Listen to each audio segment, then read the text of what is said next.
Hello. This is the first time that I am recording myself in video and also recording the podcast at the same time.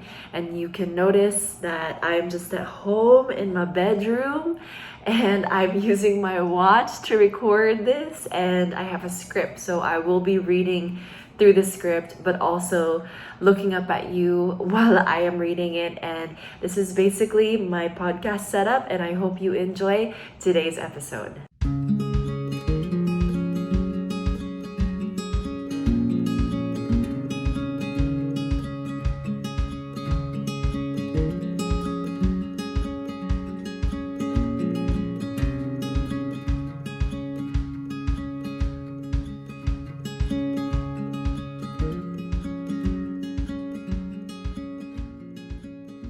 Namaste and welcome to the Ilongga Yogi podcast. My name is Kate and I'm from Iloilo City. I'm a certified yoga instructor and I own a yoga studio here called Body Love Yoga Studio. I share content on yoga, mindfulness, mental health, fitness, self-care, and wellness, and everything in between too. For today's episode, I will be talking to you about how I found a healthy relationship after being toxic for so long. So before we get into it, I want to let you know that I teach classes both at my yoga studio and online. So if you're interested in taking a class with me, just head on over to ilonggayogi.com/bodyloveyogastudio for the schedule, for the rates, and to even book a class as well. Okay, so I have been looking forward to talking about this for quite some time now, kind of building a story, even like a script, points to talk about. And finally, I am here ready to discuss this topic, and I'm very happy to be doing this. If you're new here, I started doing all of this, the podcast, teaching yoga, sharing content on mental health, because I was diagnosed with depression when I was 15. And then about a decade later, I was diagnosed with bipolar 2. So it's no secret that I've had a lot of mental instability through the years, and with that came a lot of baggage and a lot of toxicity as well. It's only recently that I also came to terms with the fact that I was also very toxic with my exes, with my friends, most especially with families. I was very unreliable when it came to my family, and I didn't know at the time who I was. I didn't know what I wanted or what I deserved. I really had no idea. I was very clueless because for a time I was always on my own. I had my family and everything, but I always like to be alone. I always like to be on my own. My dog's here. He wants to get into the video and sit here with me, so he's gonna join me. Anyway, by the way, if you're listening on Spotify right now, I'm also recording the actual video, so I'm gonna be uploading that on YouTube as well. So just in case you want to watch it from there and listen to the podcast from there, you get extra footage of me with my puppy, with me with my dog. He's not a puppy anymore, he's 2 years old, but anyway, yeah, they're here. So I was very lost, just lost, emotionally, mentally, lost in myself. I didn't understand boundaries. I didn't have any standards for myself even. So I was very codependent because I didn't know who I was. I had to rely on others to make me feel loved, secure, and happy. I was deeply insecure, very deeply insecure. And to add the cherry on top, I had a mental illness, which I didn't fully understand as I was growing up. I had no healthy coping strategies, and my emotional side always got the best of me. I didn't know how to take care of myself. I didn't know how to love myself or appreciate myself or communicate what support I needed because I just didn't understand it all. And so because of that instability within me, it bled out into all my other relationships. It bled into the way I think and the way I act. It always showed how insecure I was, how unsure of myself I was. So now when I look back, I can't believe how ignorant and lost and immature I used to be. It's kind of frustrating even to think of that, but I guess you can also look at it as a good sign that I'm growing and learning and moving forward. And if you ever feel the same way, then I would say the same thing to you, that that's a good thing. That's a good thing that you do not like that old version of you anymore, right? Because it means that you're a different person now. In my relationships, I would always be very petty. If I felt insecure, I would even gaslight my partner to get what I wanted or to get his pity. I would intentionally say hurtful things and then like regret it after, or sometimes my pride would keep me from apologizing or understanding the other person. I would act out immaturely just to get attention, or to get someone to feel sorry for me. Just very, very bad toxic habits, as you can see. And I would overly break down at times with friends because, again, I didn't know how to process my emotions. I didn't know how to deal with them. So I would just like break down and be running around asking for help. And of course, my friends would be there for me, but it just wasn't sustainable. Like, that's not a good thing to deal with every time. I would even avoid or ignore friends on purpose and even like discard them after like one small tiny misunderstanding, because I didn't understand like how relationships work. I thought like if you don't like somebody or if you have a disagreement with someone, you can just easily let them go, like, goodbye, I don't want to see you anymore. And that's not how relationships work now that I know what I know.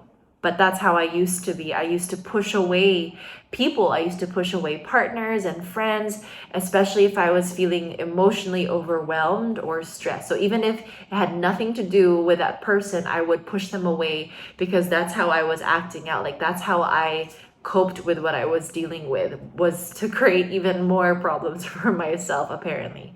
But I didn't know any better. I would even get jealous, or I would not be happy for somebody else's success or for my partner's happiness. And again, just showing how immature I could get. So I was a mess. I was an ugly, shitty mess, honestly. So when I realized all of this, I knew I had to retreat from that life I was living, that person I was, and reevaluate everything and kind of start over again. So this is when I committed to working on myself fully, especially because this happened when I was going through a breakup. Like, I broke up with my then ex, and this was like the perfect time while I was single to work on myself and to commit to that fully. So I left Manila. I left my life in Manila and I moved back here in Iloilo. And this helped me slow down and take the time I needed to look inwards and fix what needed to be fixed all on my own, with the right and necessary kind of support. So what did I do? I looked at what didn't work in all my relationships. I kind of started there first. I noticed that I would rush into my relationships out of excitement, out of emotion, and that obviously never worked out for me. Relationships, they take a lot of time to mature and grow. I always keep telling myself it should be like a plant. You need to give it enough time for it to create roots, for it to grow properly, for it to be healthy. So that's kind of how I taught myself to slow down. When you rush into a relationship, you aren't able to create a strong foundation together. It's just like building a house too. When you rush it, cracks will start to come through early on, and even when you try to cover it, those cracks will still start to show in other areas. So that's when I knew how important it was to take my time. And what's the point of rushing anyway? I mean, if I want to be with someone, and because I knew what I wanted at that time, I knew I wanted a relationship. I knew that I was the type of person who wanted to settle down. If that's what I'm looking for, then I need to be sure that if I decide to get back into a relationship, I need to give it all the time it needs to really grow and to build a good foundation with this person. So there's no need to hurry at all. Beautiful things especially the ones that are worthwhile, they need to take time to blossom. So I held on to that. I held on to that belief that this and everything that is worthwhile needs time. So I need to slow down. The next thing that I also observed was that I was very desperate for validation. Like, I needed validation. I realized I cannot find validation from external things, like from people, from achievements, or from shiny objects. I have to find validation within. I was so insecure, and if I stayed this way, I would always be unhappy and miserable in all my relationships. I kind of knew that. I remember I listed down everything that I wanted in a relationship. Like, right when I got out of my long-term relationship, I sat down and listed down, what do I want in a relationship? I asked myself. And at that time, as I mentioned, I had no idea what I wanted in a partner before I got into that relationship. And so when I got out of it, I knew that I need to figure this out. Like, now I need to figure it out ASAP. So that's what I did. I didn't know who I wanted to be in a relationship. I didn't know what a healthy kind of love was. So I kept looking outside of myself, and that was wrong. So being able to ask yourself, like, what does a healthy relationship look like? Even if I've never experienced that, to me, what would it look like? Who do you see yourself be in a healthy relationship? What would you be like? Or who would your partner be like? What would the relationship be like? So I was able to journal about that and really process that and understand, like, okay, this is for me what a healthy relationship is. So I need to strive for that. Even if it's not exactly that, at least like working towards that. And at least now I would know what I'm looking for. I needed to know how I deserved to be loved. I needed to know how to love in a healthy manner and provide that for myself first before sharing it with someone else. And that's why all the more, like, that list was my own personal guide for myself. Although I listed it with the intention of it being like, this is the person I imagine myself being with, I also used that list and told myself I can be that for me as well in the meantime, and see if it really does work for me, if this is really what I actually want. There's this really special quote from one of my favorite books, The Perks of Being a Wallflower. We accept the love we think we deserve. And that has always stuck with me ever since the first time I read it, ever since I kind of made a vow to myself that I was going to love myself the way I know I deserve, unapologetically, and never accept anything less than that. Through journaling, meditation, yoga, exercise, and mindfulness, I started to take care of myself more. I would even create these little goals for myself, like talking to a friend once a week, spending quality time with my family every day, going out and exploring Iloilo on my own, since it was my first time back after so many years.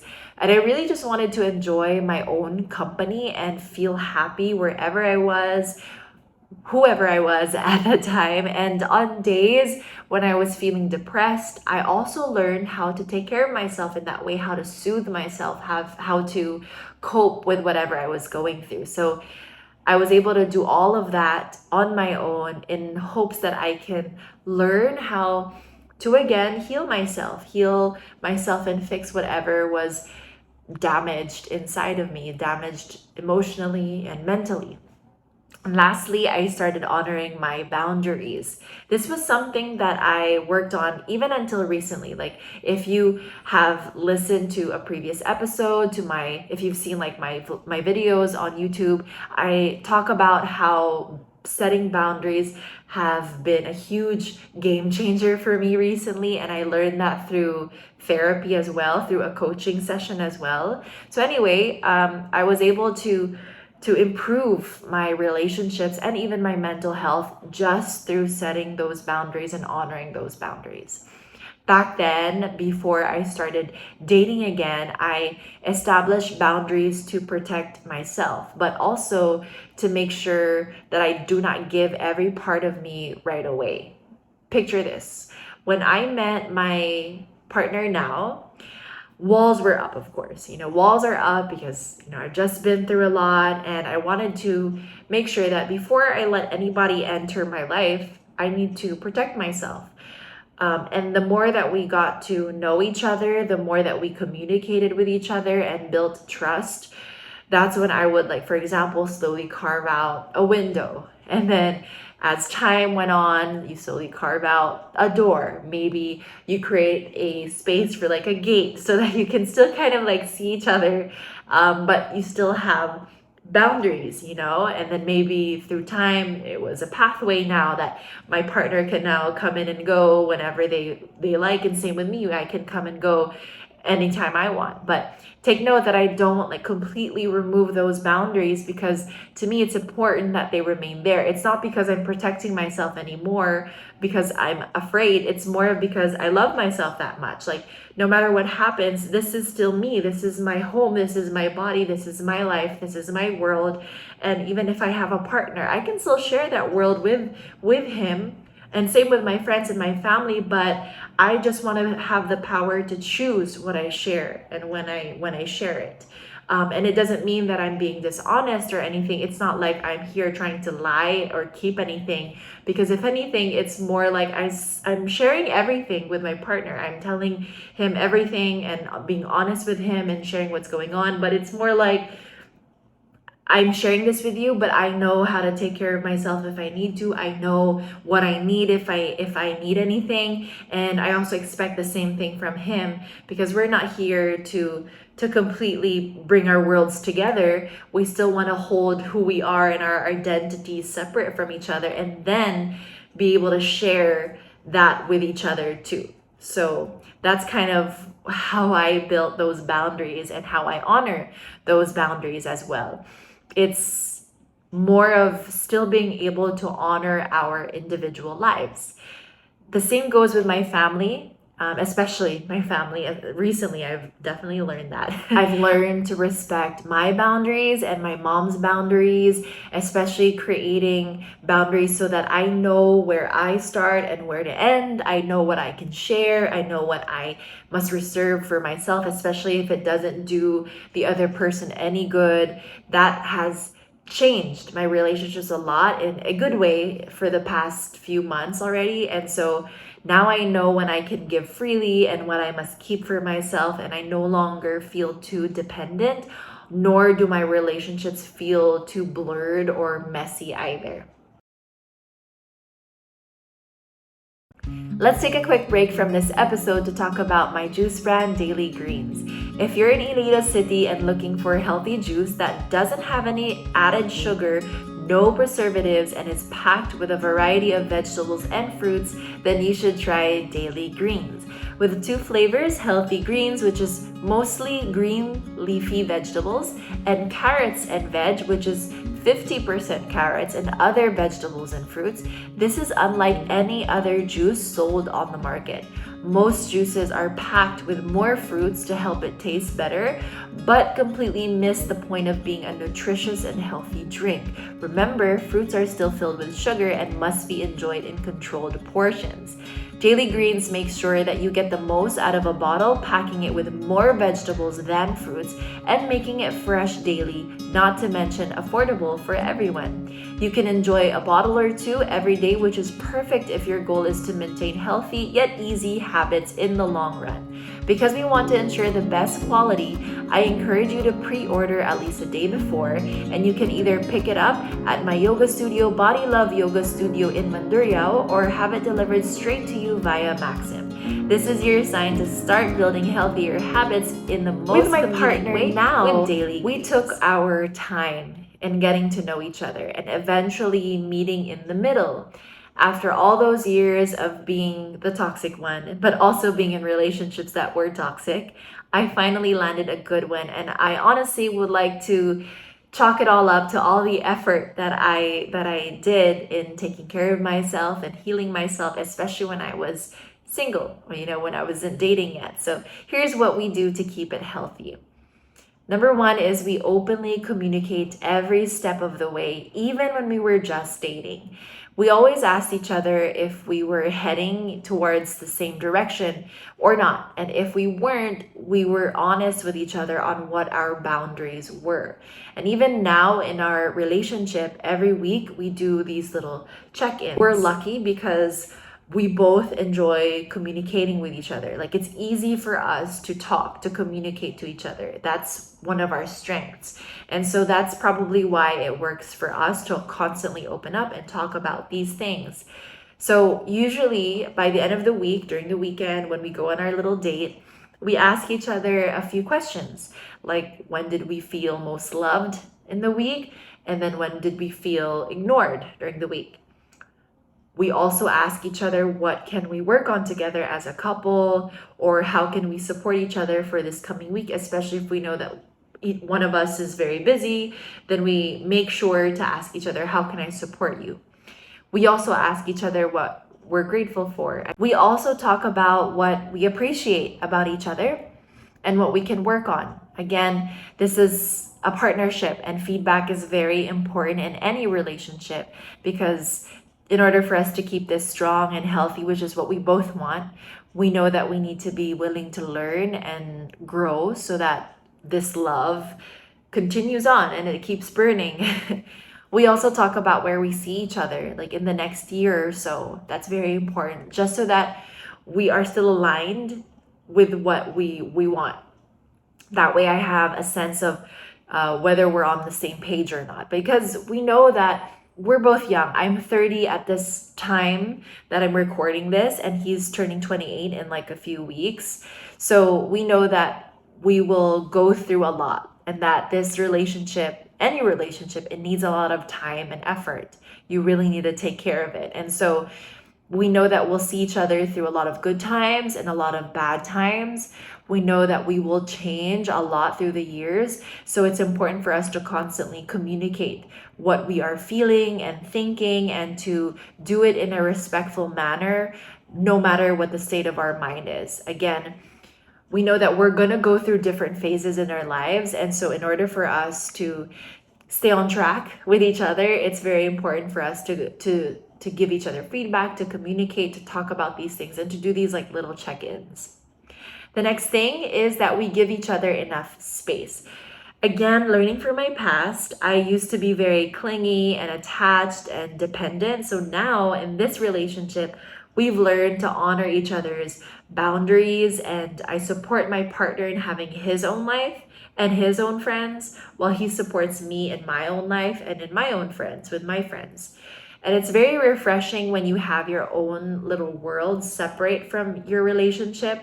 It just makes our relationship feel more sacred and special when we don't have our worlds like colliding too much. It just allows us to breathe a little bit away from each other. And that way we savor the moments that we do spend together. And it also recharges us in our own ways, separate from one another. So again, it's not us keeping things from each other. We always share everything that happens that matters to each other, especially when we've been away from each other for the whole day. Like right now, he's working and I'm here at home. So, we have these separate lives. And for him, his way of recharging is being with people. He's very much an extrovert. So his way of recharging and feeling good and feeling energized is to be with people, to be surrounded, to go out. And then for me, it's the complete opposite. Like, this is how I recharge myself, by being here, by being alone, by being with my dogs. Like, that's all I want. And so we need that time apart from each other so that we can, again, re-energize ourselves, relax, and just enjoy. And after, my previous relationships, I realized how unhealthy it is when your lives are too intertwined, or like when you're attached to the hip, which is what happened to me in my previous relationships. To me, it's a red flag whenever your relationship ends up pulling you away from the things that you love, from the things that you enjoy, like your hobbies. If you love work, if it pulls you away from work, maybe from your loved ones, especially like from your friend, when you're no longer seeing your friends as often because you're always with your partner. To me, that's a red flag. And so it's important to me that in this relationship, everything that's part of my present life that makes me happy must stay intact regardless of this relationship. Like, I need to ensure that when I was still like dating him and we weren't like serious yet or official yet, it was important for me to see how it affected my other relationships. Is it taking me away from my friends? Is it taking me away from my family? Because if it is, then that's already like a red flag for me. So that was something that is important to me, that we are able to keep whatever relationships and friendships we already have like intact and good, you know, and not like pull us away from anything. This has really given me like a different sense of comfort. Especially, you know, with the things that I love doing. I love to do things alone because it keeps me grounded. Spending time or like having my own life, my present life intact, even with this relationship, keeps me grounded, right? Because it's so easy to be swept away by your emotions when someone new comes in your life, when you're in a relationship, that you forget about everything else, right? I completely know that feeling because that's who I was before. And so being able to have these other things that's outside of the relationship always grounds me, and it's so healthy. It feels so good when I'm able to ground myself. It matters to me that I have like private time with my family, with my friends, without my partner, and that I get to take myself out on like a solo date, do things on my own, that I can travel alone or travel with other people without him, because that just helps me bond with all these other people that have been there before he even came, you know. So that's something that's very important. Those moments, they always feel like I'm giving myself the best gift. And so honoring the boundaries allows me to be a better version of myself, especially in our relationship. So lastly is, of course, self-care, but the real kind of self-care. Actually knowing how to take care of yourself, your physical, emotional, mental, spiritual self, not just going to the spa, not like splurging on this or that, not that kind of self-care, but actually knowing and being responsible for your own well-being. So take note, it's not because I don't want to be taken care of. It's just because each person in a specific relationship knows, when we know how to take care of ourselves, then the relationship is already halfway taken care of. You know, if you are coming into any relationship expecting the other person to take care of you, it's never gonna work out. It's just not gonna be good for either one of you. In my previous relationships, I always expected that out of my partner. Even in my friendships, I expected my friends to know how to take care of me because I was very damaged back then. And so that was already like a ticking time bomb. I was already the very draining friend because I'm gonna drain their energy thinking that they can help me through everything that I'm going through, and that's not supposed to be how it is. So now I have my own like quote unquote emergency toolkit in my life. I've kind of built this through the years. Now I know what I need to do when I'm angry or frustrated. I know what to do when I'm stressed or anxious. I know what to do when I'm feeling sick or drained. And I know how to communicate all of this with my partner in a way that I never leave it up to him to cure me or to have the answer to everything, but it's more of just letting him understand what I'm going through, what I'm feeling, so that he knows what's up, and I'm not keeping anything from him, because why would I keep anything from him? And because I also know that he does the same thing. He also knows how important it is for each person to be responsible for your own well-being, knowing what you need for your mental well-being, what you need for you to release any stress that you're carrying, and to not take that into the relationship. So we kind of understand that. And so for us, it's very important that we are responsible for our well-being, for our wellness.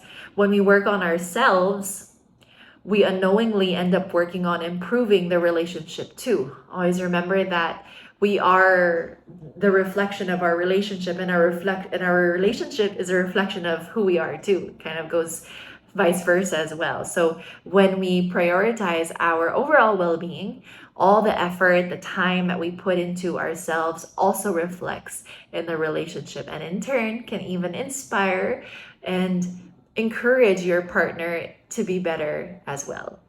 So in summary, after being so disconnected from myself, so insecure and codependent, I learned how to work on myself to improve my relationships.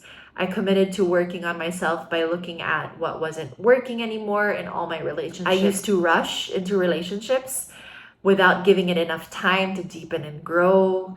I desperately would look for validation in others.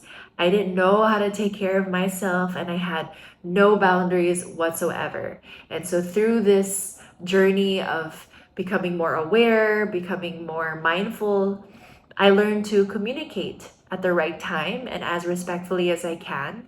This way, me and my partner were always clear with our intentions and thoughts, and I learned to honor boundaries, knowing this is the best way we can keep our own identities intact and remain grounded as individuals. And lastly, I learned to take care of myself and prioritize my well-being, because the more me and my partner put our well-being first, the healthier our relationship will become.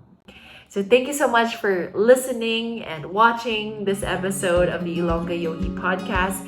Check out my blog, ilonggayogi.com, for more similar content, and follow me on all my socials at Ilongga Yogi. Wishing you peace in the body, peace in the mind, and peace in the heart wherever you are. Take care of yourselves, and I'll talk to you again soon.